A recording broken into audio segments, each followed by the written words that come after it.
pour cette table ronde autour d'une thématique qui nous concerne tous, c'est que nous allons découvrir l'identité numérique, le nouveau périmètre de sécurité des réseaux.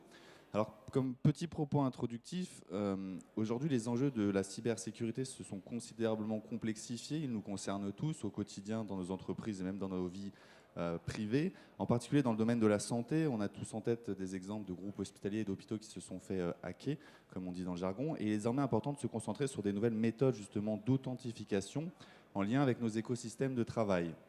Donc les enjeux sont innover et créer des outils de prévention et de détection à la hauteur justement des techniques d'attaque actuelles. On va y revenir dans quelques instants.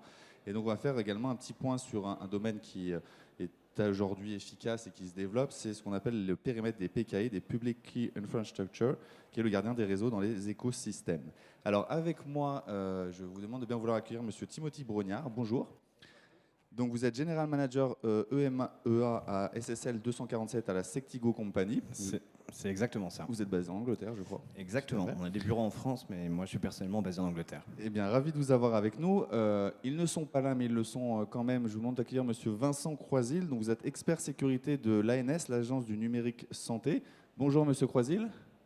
Bonjour à tous. On vous entend bien, super. Merci d'être avec nous également. Et Monsieur Jérôme Hamel, expert cybersécurité, donc pour le bureau Veritas LCIE. Bonjour également à vous, Monsieur Hamel. Bonjour à tous. Ravi donc de vous avoir tous les trois. Alors, vaste sujet qu'est la cybersécurité. Je le redis pour celles et ceux qui le souhaitent, vous avez possibilité effectivement de participer via la plateforme qui vous est dédiée, donc ceux qui sont à distance, ceux qui sont en présentiel avec nous. Je vous invite effectivement, normalement c'est indiqué en bas à droite, vous avez pulse.sido-lyon.com, la plateforme sur laquelle vous pouvez voir en direct à distance, en replay chez vous à la fin de l'événement, et également poser vos questions. J'essaierai dans la mesure du possible de les prendre en compte. Alors, avant d'aller, on va dire, dans le fond du sujet, peut-être de quoi parle-t-on? Alors, une première question que j'aurais envie de vous poser, Monsieur Hamel, cybersécurité, aujourd'hui, c'est quoi? Est-ce que rapidement, parce que on peut partir du principe que tout le monde n'a pas le même niveau de connaissance sur la thématique, quelles sont les typologies d'attaquants auxquels on fait face aujourd'hui? Quelles sont les menaces auxquelles on fait face? Et puis peut-être, c'est quoi l'identité numérique? Pour essayer de répondre à cette question, effectivement, la première chose à prendre en compte, c'est la diversité des attaques qui sont possibles et donc également la diversité des attaquants. Donc il y a quelques années, les attaquants étaient des gens extrêmement expérimentés avec beaucoup de moyens. Maintenant, ça s'est beaucoup diversifié. Donc, pour résumer le type d'attaquant qu'on peut voir, ça peut aller de ce qu'on appelle le script kiddie, qui est quelqu'un qui va utiliser des outils qui sont disponibles publiquement sur Internet pour essayer d'attaquer par lui-même, avec une volonté de nuire qui est plus ou moins grande, jusqu'à des attaques extrêmement sophistiquées qui vont demander des mois de préparation, avec ce qu'on appelle des entités États qui font des attaques généralement commanditées par des États. Et au milieu de tout ça, on peut également trouver des compétiteurs qui veulent attaquer une entreprise pour voler des données ou pour nuire à son image. On peut avoir des employés mécontents qui sont par exemple je dirais, d'une société et qui, avant de partir, vont prendre des données ou installer des logical bombs qui s'exécuteront plus tard. Et voilà, on a un petit peu tout ce type d'attaquants-là. Et donc, pardon, je vous coupe, mais c'est ce qu'on appelle notamment les hats. C'est-à-dire, il y a les white hats, les black hats, les blue hats, que j'ai découvert également, les red hats, c'est à ça que vous faites référence.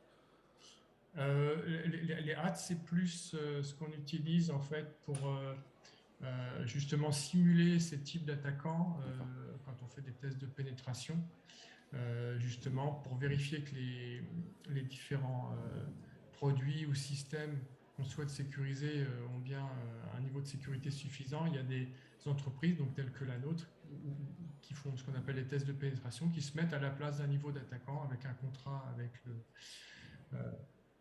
le client qui possède l'objet qu'on essaie d'attaquer. Et à ce moment-là, il y a effectivement les black hats, les red hats et les white hats. C'est des positionnements en fait pour simuler finalement la réalité. D'accord. Alors peut-être avant d'expliquer comment vous procédez dans vos métiers respectifs, peut-être également nous faire un petit rappel sur la réglementation qui est en vigueur aujourd'hui et qui justement va définir les exigences des systèmes de sécurité informatique. Alors quelle est cette réglementation? Alors, bah, si on reste dans le monde du médical, parce qu'en fait, la réglementation est assez différente d'un marché à un autre. Donc, peut-être aujourd'hui, j'ai juste me concentrer sur le médical, mais donc Ok. le médical, c'est quelque chose qui se concentrait initialement sur les aspects safety, donc s'assurer que les dispositifs étaient sûrs et ne pouvaient pas nuire à la santé. Et c'est seulement assez récemment en fait, que les risques sur les dispositifs médicaux ont été identifiés à partir du moment où il y a eu des connexions supplémentaires qui ont permis justement de faire des attaques à distance ou d'utiliser des vulnérabilités des différents systèmes de communication et donc induit vraiment des nouveaux risques, vraiment typiquement cybersécurité. Et depuis, on va dire, 3 à 4 ans, il y a, les régulateurs se sont intéressés à ce problème et ont défini des régulations dans plusieurs pays. Et on peut citer principalement en fait, 2 régulations qui sont vraiment suivies par les fabricants de dispositifs. Il y a la FDA aux États-Unis qui est pour la mise sur le marché, donc qui a fourni des exigences de sécurité qui doivent être vérifiées par les différents constructeurs pour la mise sur le marché aux États-Unis. Et il y a l'équivalent en Europe, la MDR, Medical Device Regulation, qui indique également ce qui doit être fait pour pouvoir mettre un produit sur le marché. Ces 2 régulations sont en vigueur et donc c'est applicable à ce qu'on appelle un dispositif médical, sachant qu'il y a des classes qui sont définies et il faut bien faire la différence entre un dispositif médical et par exemple un produit euh, de bien-être, on va dire, par exemple comme les montres connectées pour courir ou qui donnent éventuellement des informations sur les battements de cœur, etc., qui ne sont pas considérés comme des dispositifs médicaux. Et après, bon, je ne sais pas si j'ai encore un peu de temps pour expliquer, mais donc dans cette réglementation, il y a plusieurs choses qui sont demandées. Il y a, et ce qui est très important, c'est vraiment tout l'aspect risque, tout parle de là, c'est-à-dire que ce qui est indispensable et obligatoire pour un fabricant de dispositifs médicaux, c'est de commencer par une analyse de risque où justement il va étudier les différents attaquants, il va étudier les différents assets qu'il veut protéger, donc à la fois quand son produit est déployé, mais également avant le déploiement de son produit, comme par exemple son code lorsqu'il fait son design. Il va regarder tous les différents types d'attaques possibles et à partir de là, en fait, il va définir des mesures compensatoires, donc qui sont ce qu'on appelle des contrôles de sécurité, qui vont permettre de diminuer les risques. Et en fait, c'est toute cette analyse-là, c'est ce dossier-là qui doit être fourni au régulateur. Donc, il y a une partie papier et aussi, en plus, il doit y avoir des tests et de l'analyse de code qui doit être faite. Donc, je ne vais pas rentrer trop dans les détails, mais voilà. Mais non, mais merci parce que c'est quand même intéressant. Alors peut-être Monsieur Brognard en complément. Alors est-ce que c'est un peu ce que vous faites vous dans votre métier? Et j'aurais peut-être une question complémentaire. Donc là c'est très technique, mais quel est le rôle de l'humain justement dans la cybersécurité? Donc je vous en prie. Alors on va vous mettre le micro. Merci. Ça marche toujours pas. Merci beaucoup.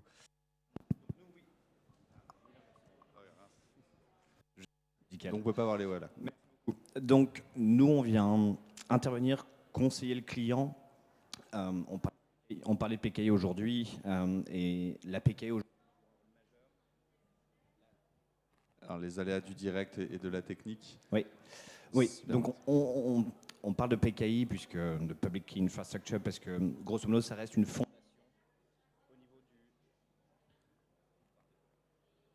Alors bon, prenez le mien qui a l'air de marcher en attendant. Et on va changer. Merci. Merci beaucoup. Donc nous, on va intervenir pour justement conseiller les clients sur tout ce qui est la base fondatrice justement du SI, en tout cas de tout ce qui est authentification et identité digitale, autour de la PKI. On a également un concept qui est autour du Zero Trust, un ensemble de concepts qui n'est pas juste une solution ou un vendeur qui va pouvoir justement épauler les sociétés. Mais la PKI, justement, reste une fondation autour de votre récit, puisqu'elle va gérer les identités des objets et également des machines, et ce qui est très important. S'assurer qu'il y a également des privilèges. Donc nous, on ne vient pas travailler sur la partie PAM, ou Privilege Access Management, mais vraiment justement identifier les outils mobiles ou les humains, pour s'assurer que tel humain n'a pas accès ou des privilèges qui sont au-delà de justement les privilèges qui devraient y être. C'est-à-dire qu'on vient travailler aujourd'hui autour des politiques, et également autour des outils. C'est-à-dire que l'outil vient, on vient y déposer un certificat, et la grande valeur ajoutée, quand on compare la PKI il y a peut-être 10 ans, c'est qu'aujourd'hui, toutes ces méthodes d'automatisation, en tout cas de déploiement de certificats, peuvent être automatisées pour les humains, mais également pour les machines. Et c'est justement là où on vient travailler avec les clients sur tout ce qui est Zero Trust, en tout cas sur la base fondatrice, puisque c'est un ensemble de concepts, un ensemble de solutions. Et cette PKI, justement, vient jouer un rôle primordial pour s'assurer qu'une machine qui n'a pas de cerveau, qui n'a pas de tête, ne peut pas accéder à d'autres choses, à justement des applications ou des serveurs auxquels cette machine n'aurait pas pu avoir accès. Il y a énormément d'exemples par le passé, donc je sors un petit peu du milieu médical, mais on avait l'histoire du nucléaire, où on avait justement une application, une appliance par Siemens, où cette appliance n'était pas censée justement avoir accès à telle donnée ou à telle application. C'est ce genre de choses justement sur lesquelles on travaille avec les clients pour s'assurer qu'aujourd'hui la PKI, qui est faite par des spécialistes, c'est-à-dire que vous pouvez internaliser, vous pouvez vous déployer votre propre PKI, la grande difficulté pour une société, c'est justement de la maintenir d'un point de vue humain, en termes de compétences, mais aussi en termes de technologie, puisqu'on va aider les clients à découvrir les certificats, s'assurer que les algorithmes de clés privées, les algorithmes de hachage sont bien ceux justement des standards, toujours vis-à-vis des différentes régulations.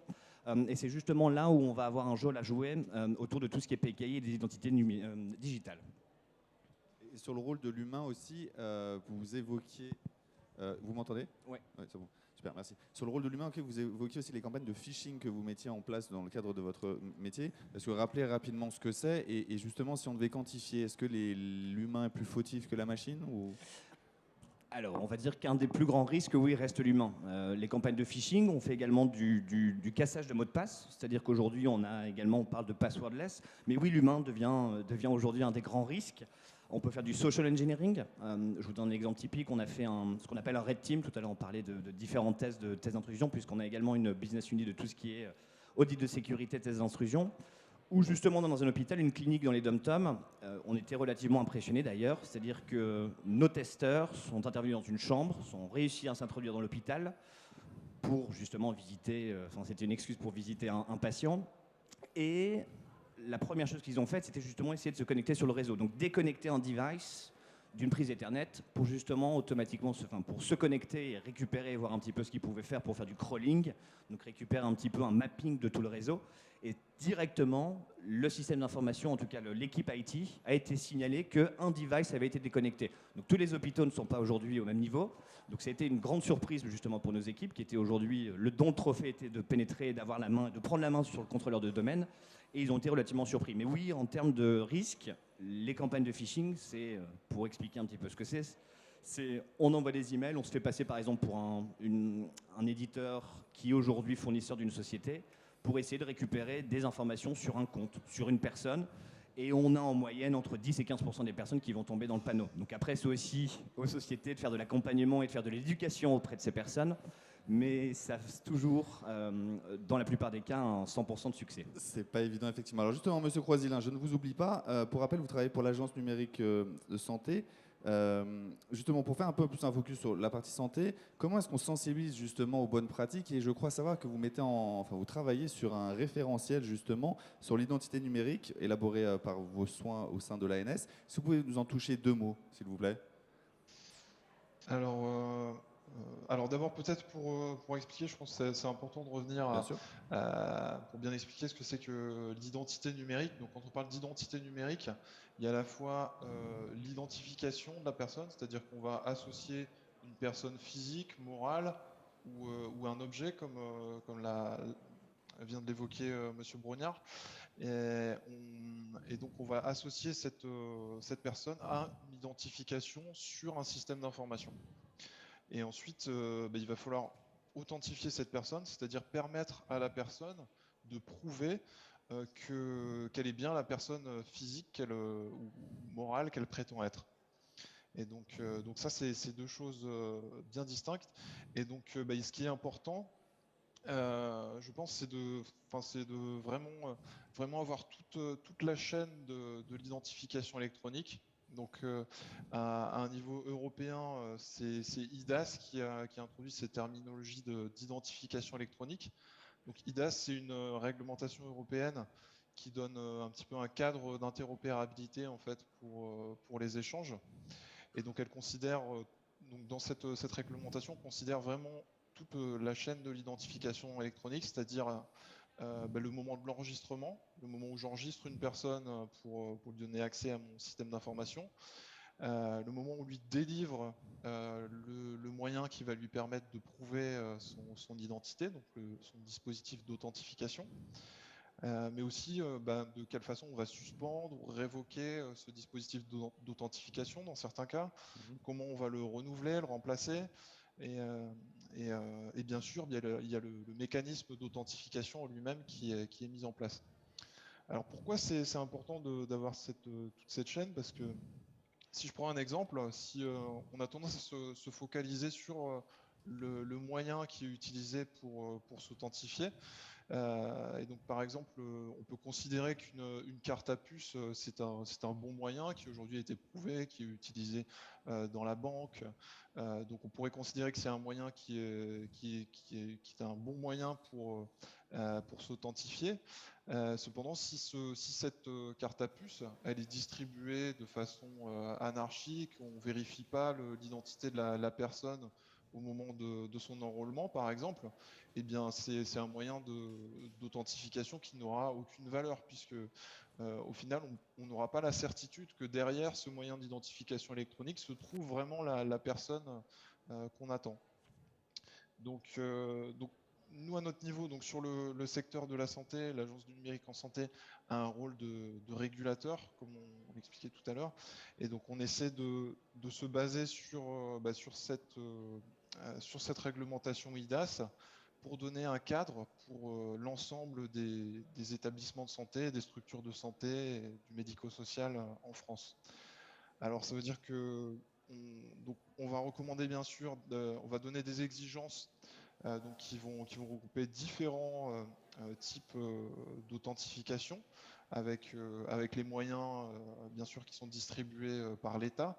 Aujourd'hui, voilà, les professionnels de santé reçoivent une carte de professionnel de santé. Ils ont accès à un portail qui permet de faire de la fédération d'identité, c'est-à-dire qu'il va permettre de jouer l'intermédiaire entre ces professionnels de santé et le service numérique auquel ils souhaitent accéder. Mais on va aussi essayer, et c'est là tout l'enjeu de ce référentiel, de leur donner une certaine liberté en fait dans les solutions qu'ils vont utiliser, tout en cadrant bien. Alors pourquoi ce niveau de liberté? Notamment dans le secteur de la santé, c'est d'autant plus important parce que c'est assez complexe de mettre en place de l'identification électronique. C'est complexe pour la simple raison que les données qui sont manipulées sont des données de santé à caractère personnel, qui sont des données qui sont considérées comme très sensibles. Et d'un autre côté, les professionnels de santé qui les manipulent ont pour eux l'accès à ces données, aux dossiers patients, est vital. Et donc, en cas s'ils ne peuvent pas accéder rapidement à ces données, il y a clairement un risque de perte de chance pour le patient. Donc, il faut avoir en tête, bien sûr, la dimension sécurité, mais il faut aussi il y a un compromis à trouver entre cette sécurité et l'ergonomie qu'on va pouvoir donner aux moyens d'identification électronique qu'on leur met à disposition. Donc nous, on essaie d'encourager, donc on propose un cadre avec un cadre d'homologation où on explique un petit peu comment on va pouvoir s'assurer qu'un système est suffisamment sécurisé. Et donc pour ça, on s'appuie sur la réglementation IDAS que j'ai évoquée. D'accord, merci. Alors, je vais ouvrir juste une parenthèse et je vais me faire un peu provocateur, mais c'est mon rôle d'animateur. Pour une donnée de santé, en quoi est-ce que c'est essentiel de la protéger? Parce que je veux dire, moi, si on sait que par exemple, je me fais voler ma donnée de santé, on sait que j'ai un peu de cholestérol, en quoi est-ce que c'est grave? Pourquoi est-ce que ces données sont autant protégées? Alors c'est vrai que pour de nombreuses personnes, ça peut paraître des données qui sont pas essentielles. Maintenant, on l'a vu, dans le cas notamment de fuite de données, on a pu retrouver des fichiers dans lesquels on retrouvait notamment l'information de personnes qui étaient séropositives, par exemple. On a également même une donnée qui peut paraître anodine, mais un simple rendez-vous chez un praticien. Euh, Ça paraît quelque chose de vraiment peu important et peu sensible. Mais si se trouve que ce médecin, ce professionnel de santé oncologue, et ben, clairement, ça identifie que la personne comme une personne voilà, qui est malade du cancer. Et donc, il faut bien avoir ça en tête euh, lorsque on sécurise ces données. Et Donc, c'est là où l'analyse de risque qu'on a un petit peu évoqué tout à l'heure est importante. Donc on protège surtout la dignité des personnes, et ça se comprend tout à fait, hein, mais je me faisais, comme je disais, provocateur. Alors du coup, je vous pose la question à tous les trois, et peut-être Monsieur Hamel aussi, et Monsieur Brognard. Est-ce que du coup, une des difficultés que vous rencontrez dans vos métiers respectifs, ce n'est pas l'obsolescence des systèmes informatiques, et notamment dans les systèmes hospitaliers? Et du coup, au-delà même de cette obsolescence, comment est-ce qu'on change les mentalités? Parce qu'il y a beaucoup de pratiques qui sont à risque, et c'est très difficile d'accompagner le changement. Comment est-ce que vous faites? Alors déjà, est-ce que vous êtes confronté à cette obsolescence, et comment vous faites? Monsieur Brognard, et après Monsieur Hamel, je vous ferai réagir. Alors, oui, l'obsolescence, on l'a. C'est-à-dire que nous, on vient conseiller le client sur justement faire un inventaire de son système d'information, c'est-à-dire pour les machines modernes, justement s'assurer que tout est patché, c'est-à-dire qu'on vient scanner les vulnérabilités, que ce soit automatiquement ou manuellement par le biais justement de tests d'intrusion, comme l'évoquait tout à l'heure mon confrère. Et on vient surtout conseiller sur l'isolation du système d'information à partir du moment où des machines, on parle de machines d'il y a 10, 15 ou 20 ans qui sont encore aujourd'hui en place, et on va surtout conseiller le client à les isoler pour s'assurer qu'on ne vient pas éliminer, il n'y a pas de risque zéro. Ça, je pense qu'on tous les quatre, on assurera ça, le risque n'est pas zéro, mais l'idée est justement de les isoler. Et l'obsolescence, on l'est. Donc éduquer, on le fait. Les clients sont souvent, dans la plupart des cas, conscients. Ça reste malheureusement, la plupart du temps, soit un problème de ressources humaines ou un problème de ressources économiques. Et c'est souvent, je ne sais pas si mes confrères le confirmeront, mais souvent les deux raisons pour lesquelles on peut être confronté à ces problématiques. Monsieur Hamel, du coup, un retour ou partagez l'avis de votre Oui, homologue? effectivement, il y a deux questions. Sur l'obsolescence des machines, effectivement, ça c'est quelque chose à prendre en compte dans les risques, et l'isolation, effectivement, c'est une des solutions pour protéger les machines qui sont faibles, entre guillemets, c'est de mettre, si elles sont connectées sur un réseau, qu'elles soient derrière un firewall, ou en tout cas qu'elles puissent être accédées que localement, et puis en fait diminuer finalement les fonctionnalités qui puissent être accédées sur ces machines-là.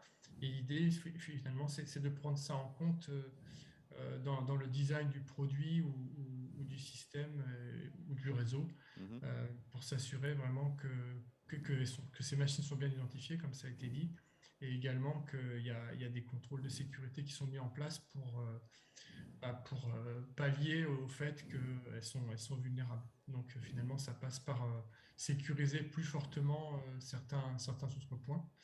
Et au niveau des personnes, là, effectivement, je vous rejoins complètement. C'est aujourd'hui, la majorité des attaques se font. Alors, il y a à la fois la faiblesse de connaissance en fait des bonnes pratiques. Typiquement, par exemple, de ne pas ramener une clé USB personnelle qui peut contenir un virus et qui peut ensuite se propager sur le réseau de l'hôpital. Euh, ou par exemple des mots de passe qui sont pas bien protégés ou qui sont notés sur des bouts de papier. Enfin bon, c'est des exemples. Il y a normalement effectivement toute une partie formation.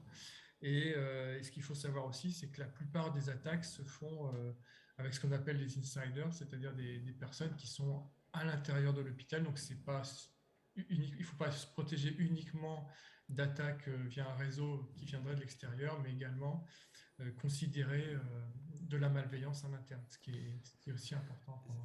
C'est ce que je précisais tout à l'heure dans le Zero Trust, c'est-à-dire qu'on prend l'exemple de la ligne Maginot qui était auparavant l'exemple qu'on prenait à partir du firewall. Ce que mon confrère précisait, c'est qu'un firewall, justement, ne va pas éliminer tous les risques qu'on peut avoir aujourd'hui au niveau du système d'information. Donc le principe, c'est d'une part le principe de moindre privilège et surtout de ne faire confiance à personne, c'est la première chose, et personne humaine, mais aussi personne technique, des devices, des machines, des serveurs, des applications. Et c'est justement ce principe de base, ne faire confiance à personne. C'est un peu pessimiste, on parle du principe que la C'est menace est pessimiste, partout. c'est pessimiste, Mais mais c'est c'est nécessaire. justement là où on parlait des bases des fondations de la PKI, où on vient justement travailler sur ces identités, sur ces systèmes d'automatisation. On peut s'assurer de stocker ce certificat sur du TPM. Donc c'est justement quelque chose que vous allez avoir aujourd'hui sur les machines modernes, sur de l'IoT ou sur du laptop par exemple, ou sur du desktop, où on vient stocker ces certificats et on s'assure que le certificat n'est pas exportable par exemple. On parlait des cartes à puce tout à l'heure, ça va avoir ce même rôle.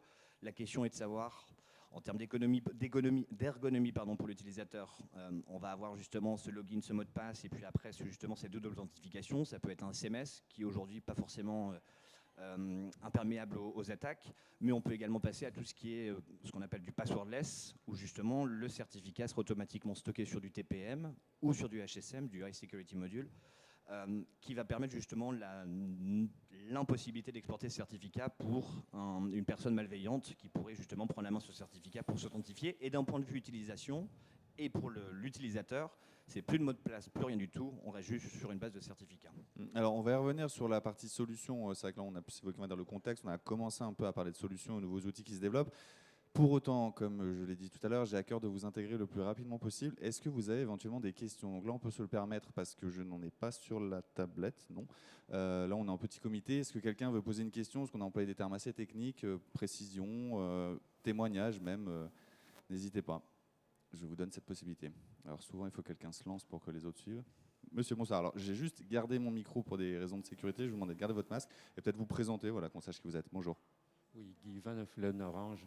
Je voulais juste demander si des pays importants aujourd'hui ont adopté ce que la Suède a déjà depuis plus de 20 ans, une carte identité unique qui comporte toutes les informations bien segmentées en termes de sécurité.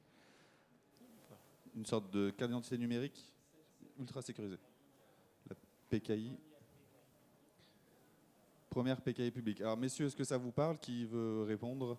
Alors, je ne vous vois pas, mais messieurs Hamel et Croisil, donc n'hésitez pas à prendre la parole. Ou ça vous parle, monsieur Brognard, aussi? Alors, je suis au courant du concept. Pour vous dire, vous citez s'il y a d'autres, vous listez s'il y a d'autres pays, je suis absolument pas au courant, mais je sais que la Suède et la Scandinavie en général, mais surtout la Suède, parce que j'ai eu la chance d'y aller, où j'étais assez surpris que la personne avait sa carte bleue, au dos de la carte bleue, il y avait son ID, sa carte d'identité, et également son certificat pour se connecter justement sur les différents portails du gouvernement. Alors de là, le démocratiser à travers le monde, et peut-être en Europe, en tout cas en Europe, hors de la Suède, mais en tout cas en Union européenne ou même sur le continent européen, et vous dire s'il y a d'autres pays, je ne suis pas au courant. Mais oui, c'est quelque chose aujourd'hui qui pourrait simplifier la vie des personnes. Je sais qu'en France, on a un portail, alors excusez-moi, je suis parti il y a très longtemps, mais je crois qu'il y a un portail unique désormais où les personnes ont juste besoin de s'authentifier pour accéder aux différents services de l'administration publique. Tout à fait. Donc c'est une première étape. De là à ce qu'on vienne avec une carte, un certificat directement stocké dessus, on n'y est pas forcément encore. Peut-être que mes confrères ont eu vent de ces informations-là, mais malheureusement, je ne suis pas au courant. Ben justement, messieurs Hamel ou Croisil, est-ce que l'un de vous a une réaction? Oui, je peux en dire un mot. Donc, en fait, effectivement, le portail auquel Monsieur Brognard fait référence, c'est France Connect, qu'on connaît aujourd'hui.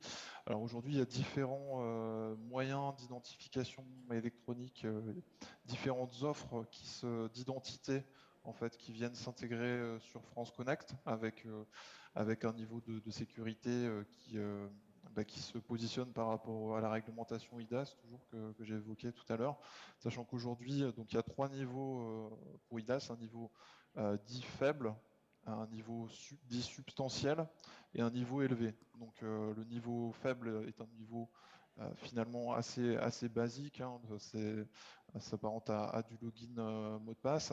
Le niveau substantiel, donc là, réduit substantiellement le risque d'utilisation abusive ou d'altération de l'identité. Et le niveau élevé, aujourd'hui, enfin, on n'a pas d'offres qui sont de niveau élevé. Sachant qu'aujourd'hui, donc, deux niveaux substantiels, donc c'est-à-dire le niveau intermédiaire, la seule offre aujourd'hui qui existe, qui est connue en France, c'est l'identité de la Poste. voilà, qui vient s'insérer sur France Connect. Merci. Je ne sais pas si voilà d'autres compléments. Est-ce qu'on a d'autres questions, réactions ou témoignages? Profitez-en, hein, la parole vous est donnée. Non? Ok. Ben, on refera peut-être un tour plus tard. Alors voilà, bon, pour se centrer un peu sur les outils, on en a déjà parlé, donc la PKI notamment. Il existe d'autres systèmes. Et alors peut-être, Monsieur Croisil, quand on avait échangé, vous m'aviez évoqué, ou c'était peut-être Monsieur Hamel, pardonnez-moi, la notion de double facteur, qui est on en a un peu parlé dans le cadre de cette table ronde. Qu'est-ce que le double facteur justement, et quels sont les systèmes d'authentification, oui, aujourd'hui, qui sont vraiment, vraiment résistants et de niveau substantiel, comme vous le disiez? Alors, ce qu'on appelle deux facteurs, donc, d'abord pour expliquer ce qu'on appelle un facteur, en fait, il y a trois types de facteurs. Un facteur donc, qui représente, donc, qui est quelque chose que l'on possède, un facteur qui est quelque chose que l'on connaît, ou un facteur qui est quelque chose que l'on est. Donc, sur ce dernier point, c'est en fait ça veut dire que c'est de la biométrie qu'on va utiliser, donc pour par exemple prendre une empreinte digitale, la reconnaissance faciale. Donc ça, c'est ce type de facteur. Ce que l'on a, donc ça peut être une carte à puce, ça peut être un smartphone, si on a une application sur smartphone pour s'authentifier de type TOTP, pour Time-Based One-Time Password, c'est-à-dire un mot de passe limité dans le temps, avec des solutions. La plus connue est Google Authenticator pour que ça parle un petit peu à tout le monde. Par exemple, c'est un SMS qu'on reçoit quand on veut faire un virement bancaire, où en plus de son mot de passe, etc., on reçoit un code unique. Voilà, donc ça peut être tout à fait, c'est un exemple. Donc, en général, donc, la biométrie étant aujourd'hui assez peu développée, souvent c'est un facteur que l'on a et un facteur que l'on connaît. Donc le mot de passe reste le facteur que l'on connaît, qui est utilisé quand même assez largement aujourd'hui. Et puis après, le facteur que l'on possède peut varier selon les solutions. Ça peut être un badge RFID, ça peut être ça peut être beaucoup de solutions différentes. Mais en fait, le fait que l'on ait deux facteurs, c'est-à-dire qu'il est nécessaire de posséder quelque chose et en plus de connaître quelque chose, ça limite quand même la surface d'attaque pour un attaquant.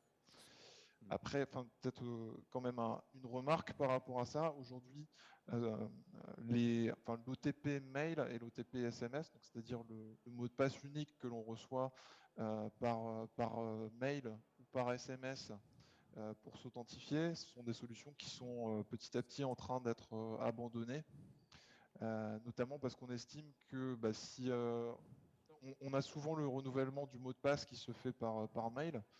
Donc, si une personne un attaquant a pris le contrôle de la boîte mail d'une personne, elle est en mesure de renouveler le mot de passe et de recevoir le deuxième facteur. Donc, ça limite quand même l'efficacité de ces systèmes. Et pour l'OTP SMS, donc c'est-à-dire le mot de passe unique que l'on reçoit sur le téléphone portable, c'est un petit peu la même chose. Si on a pris le contrôle du téléphone portable, on a tout gagné.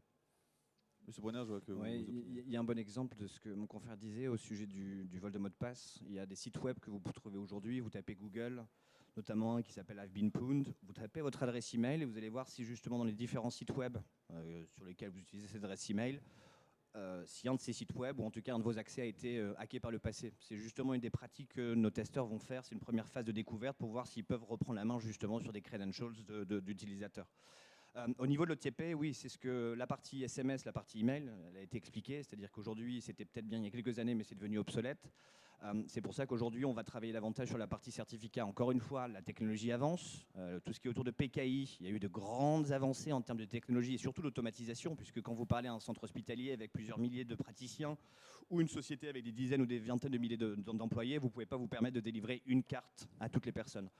Donc c'est pour ça que justement en termes de technologie, on a eu de grands avancements. On va être capable aujourd'hui d'automatiser le déploiement de ces certificats, la découverte de ces certificats, le provisionnement de ces certificats, mais aussi la révocation. C'est-à-dire qu'au sein du SI, vous allez avoir des personnes qui vont être dans un répertoire, ce qu'on peut appeler aujourd'hui un LDAP ou un Active Directory pour les plus familiers.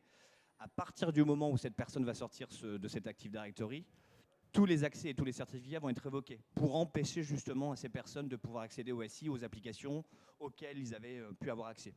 Et il se peut que le SI a oublié de désactiver le compte de telle ou telle personne. La personne est sortie justement de cette société et peut malgré tout continuer d'avoir accès à des informations et peut-être, on le mentionnait au début, voler des informations ou à des fins frauduleuses. Et juste encore une fois, Monsieur Croisil, on évoquait quand on avait préparé cette table ronde la notion de notre outil, c'est la clé FIDO. Du coup, est-ce que vous pouvez déjà nous en toucher 2 mots et est-ce que ce serait pas, alors parce que le risque zéro n'existe pas, c'est ce que vous disiez, Monsieur Brognard, mais est-ce que finalement, si on a un système qui est digitalisé et en même temps on a un système physique, pour que des hackers extérieurs arrivent à nous piquer notre système physique, est-ce que voilà, c'est pas une sorte de solution qui pourrait contrer ce risque zéro? Alors déjà, nous parler de la clé FIDO et après répondre à ma question, qui est vaste. Alors sur la clé FIDO, alors effectivement c'est un bon exemple, je pense, de moyens d'identification électronique. Aujourd'hui, je parlais d'ergonomie tout à l'heure. C'est vrai que c'est un moyen d'identification électronique qui est intéressant parce il a vraiment une bonne ergonomie.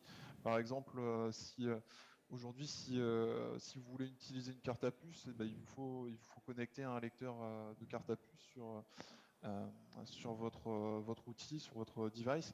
Donc ça peut être contraignant, alors que l'avantage de la clé FIDO, donc une clé FIDO, pour expliquer un petit peu ce que c'est, donc c'est un dispositif de type qui ressemble à une clé USB qu'on connecte sur un port USB, et donc il y a toute une norme derrière qui décrit la façon dont on peut l'utiliser pour s'authentifier. Donc il y a différentes possibilités, et on va dire que le cas le plus courant, c'est-à-dire que c'est utilisé un petit peu à la manière d'une carte à puce, c'est-à-dire qu'on insère la clé USB, on tape un code PIN et on a accès du coup on est authentifié.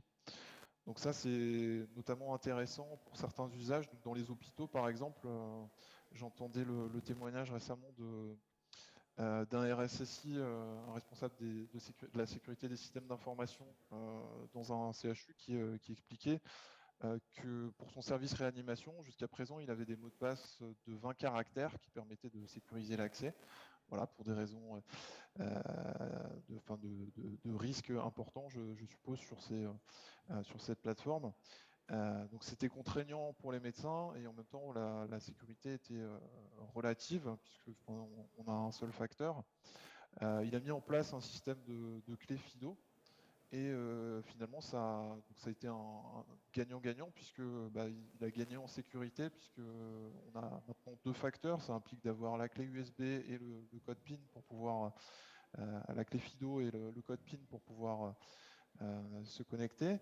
Et pour le médecin, c'est beaucoup plus simple, puisque il a juste à saisir 4 chiffres, c'est plus rapide, plus efficace, ça arrange tout le monde.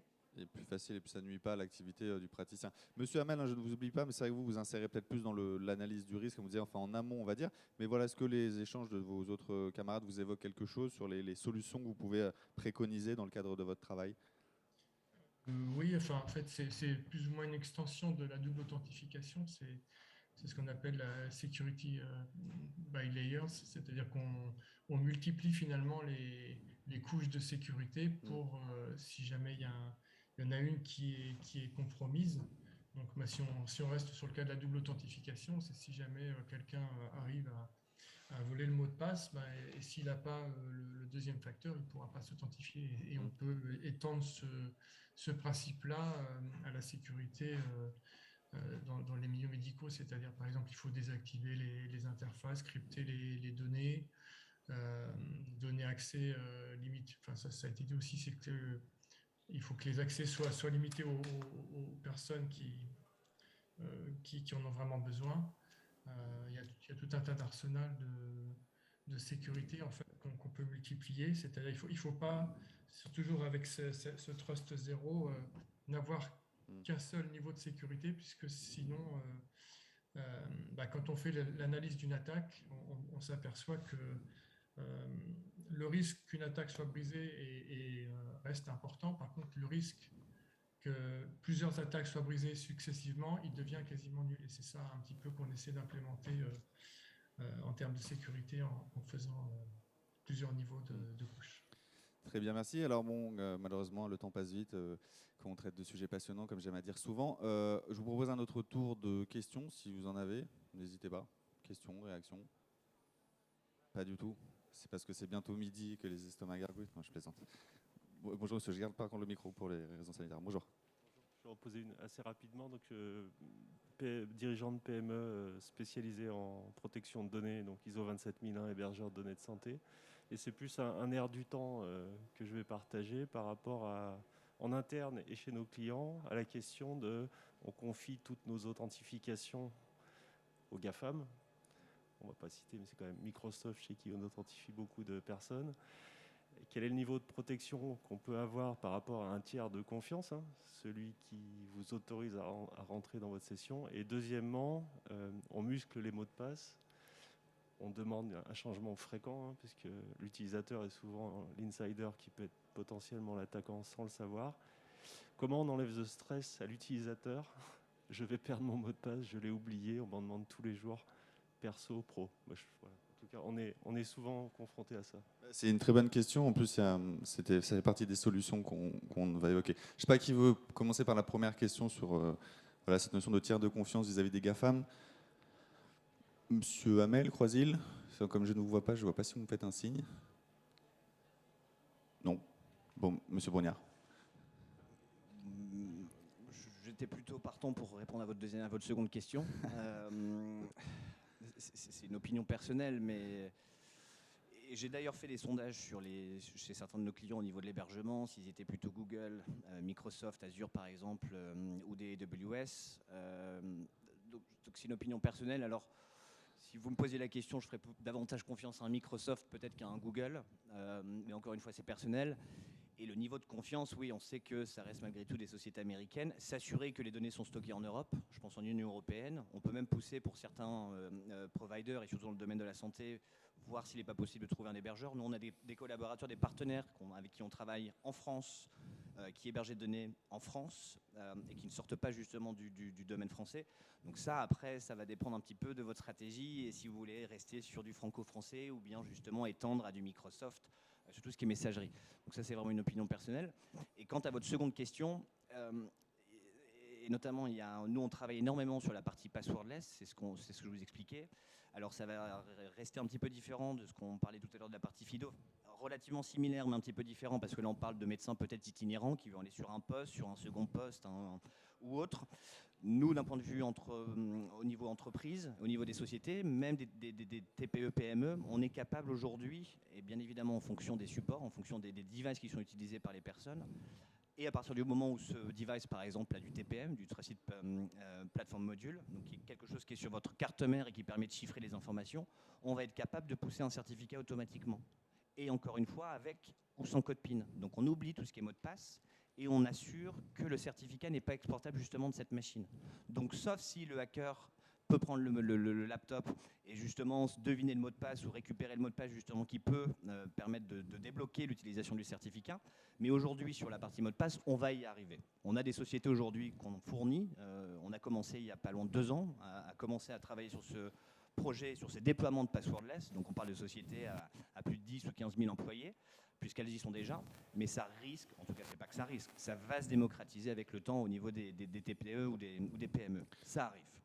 Mais ça marche par contre pour les ordinateurs qui sont au sein de l'entreprise, avec le développement du télétravail. On peut le faire également sur tout ce qui est hors de l'entreprise.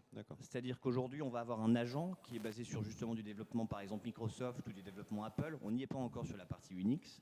Mais en tout cas, sur la partie Microsoft, on a une application chez nous qui est téléchargeable sur le poste de l'utilisateur, qui peut être poussée également en GPO par le SI, et qui va permettre à l'utilisateur travaillant de chez lui de récupérer son certificat, d'aller sur un lien, de s'identifier par exemple sur un Azure Active Directory ou directement sur l'Active Directory, récupérer les informations et automatiquement générer le certificat, l'installer sur la machine de façon automatisée sans intervention de la personne, de l'employé. Donc il n'a pas forcément d'avoir une fibre informatique pour justement récupérer ce certificat. Ce certificat sera stocké sur ce TPM ou sur une clé externe et permettre justement ce déploiement et cette utilisation très rapidement et très simple. Et on oublie les questions des mots de passe. Donc on y arrive. Bien, si on n'a pas d'autres questions, moi j'en aurais une toute dernière, c'est que si on se projette maintenant, c'est vrai qu'on parle beaucoup, et puis c'est une des thématiques de ce salon, de l'intelligence artificielle. On sait qu'elle est dans nos vies sous bien des aspects. Est-ce que ça peut pas être quelque chose qui aidera aussi à terme justement à protéger son identité numérique? Alors, messieurs Croisil et Hamel, désolé, hein, je vous ai posé la question à tous les trois, mais encore une fois, je ne vous vois pas. L'intelligence artificielle, est-ce que c'est un outil du futur pour se protéger? J'espère que vous êtes toujours avec nous. Oui. Oui. Alors, je vais, alors sur cette question-là, je suis pas spécialiste de l'intelligence artificielle. Je vais avoir du mal à vous faire une réponse claire. Par contre, je voudrais apporter peut-être un complément par rapport à la question qui a été posée Bien sûr. sur l'usage des mots de passe. Qui devient, qui effectivement qui est utilisé à grande échelle et qui peut être complexe à gérer. Nous, ce qu'on recommande souvent, en fait, lorsqu'on fait de la sensibilisation vers les professionnels de santé libéraux, par exemple, c'est pour se simplifier la tâche d'utiliser des outils qui sont très connus aujourd'hui, qui s'appellent les gestionnaires de mots de passe, et donc qui permettent d'avoir un mot de passe très fort qui va ouvrir l'accès entre guillemets au coffre-fort de mots de passe, dans lequel on va avoir tous les mots de passe qu'on n'aura donc plus à retenir. En fait, il suffit de retenir le mot de passe très fort qui sécurise ce coffre-fort. Et donc ensuite, on peut avoir des mots de passe très compliqués et impossibles à retenir, et donc très forts, et sans avoir à les retenir. C'est un avantage, c'est quelque chose qu'on peut mettre en place. Merci. Alors, du coup, Monsieur Brognard, parce que je sais que je vous avais posé la question, l'intelligence artificielle, ça peut nous aider? Alors, pas du tout. Sur la partie management d'identité, je discutais justement avec un de nos team leads au niveau de l'équipe de nos testeurs, de nos pen testers, et il m'expliquait aujourd'hui, par exemple, que le DR, c'est l'antivirus de notre ère. Le DR est très bien, très bon, mais ce qui va manquer un petit peu, ou ce qui pourrait aider justement l'identité et qui accède à quoi et quand, c'est justement un petit peu d'IA. C'est-à-dire qu'aujourd'hui, vous pouvez, et idéalement, vous auriez un EDR qui va se lier à votre solution RH pour dire que telle infirmière qui va par exemple avoir un shift de 8h à 18h, voire plus, mais en tout cas de 8h à 20h par exemple, travail du lundi, mardi, mercredi, jeudi, ça change, et on peut, grâce à cet EDR et peut-être un petit peu d'intelligence artificielle, justement s'apercevoir que cette personne qui se connecte, en tout cas sur ce poste utilisateur, se connecte à 22h30, un mercredi alors qu'elle était censée terminer sa journée à 18h, quelque chose qui peut remonter justement au SI et au SOC, et justement créer une alerte. Donc c'est là où on peut avoir un petit peu d'intelligence artificielle pour s'assurer que c'est pas, par exemple, quelqu'un de malveillant qui a pris la main sur le device, ou en tout cas sur la machine, pour justement accéder à quelque chose avec des données de santé, pour pouvoir récupérer des données de santé. Donc c'est là où l'intelligence artificielle peut avoir justement quelque chose à jouer aujourd'hui. Il y a d'autres exemples, hein, c'est très vague, mais moi en tout cas aujourd'hui sur l'IA, c'est l'exemple que je pourrais donner. Eh bien, je vous en remercie. Voilà, on a un peu dépassé de 3 minutes. Un grand merci à tous les trois d'avoir participé à cette table ronde. C'est un vaste sujet, complexe, mais vous avez su le vulgariser. Enfin, c'est ce que j'en pense de mon point de vue. J'espère que vous partagez cet avis. Un grand merci à tous aussi pour votre présence. Je vous souhaite un excellent salon et je vous dis peut-être à plus tard. Excellente journée à tous. Merci beaucoup. Merci, au revoir. Merci, très bonne journée.